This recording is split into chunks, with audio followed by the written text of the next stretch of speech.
Sir, আপনার লেকচারের সময় আপনি বললেন জৈন মুনিরা গাছপালা মারে না, তারা শুধু ভিক্ষা নেয়। তাহলে তারা কি অন্যদের গাছপালা মারতে বাধ্য করে? আর তারা যখন মুখে কাপড় বাঁধে তারা তখন জীবাণু মারছে না, তাহলে কি অন্যরা জীবাণু মারছে? যেহেতু তারা মুখে কাপড় পরে থাকছে না, এটা আসলে কি একটু ব্যাখ্যা করেন।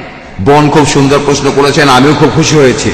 যতগুলো প্রশ্ন হয়েছে তার মধ্যে আপনারটাই সেরা প্রশ্ন, কারণ আমাদের জৈন ধর্মগ্রন্থে বলা আছে যে তোমরা কাউকে হত্যা করবে না, তোমরা কাউকে হত্যা করার কাজে বাধা দেবে, আর কেউ হত্যা করলে তোমরা তার নিন্দা জানাবে।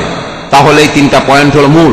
যদি জৈন মুনি জানতে পারেন এই খাবার তার জন্য রান্না করা হয়েছে, তিনি সেই খাবার খাবেন না। এটাই হলো জৈন মুনিদের নিয়ম। তারা যখন ভিক্ষা করতে আসেন তারা পরিষ্কারভাবেই বলেন, আর আমরাও জানি যে তারা বলবেন আমাদের জন্য কি কিছু রান্না করেছো? আমরা বিনীতভাবে বলবো আপনার জন্য কিছু রাঁধিনি, এই খাবার আমাদের জন্য আমরা বানিয়েছি। ধরেন 4টা রুটি, তিনি 1টা রুটি নেবেন, আমরা বাকি 3টা রুটি খাবো।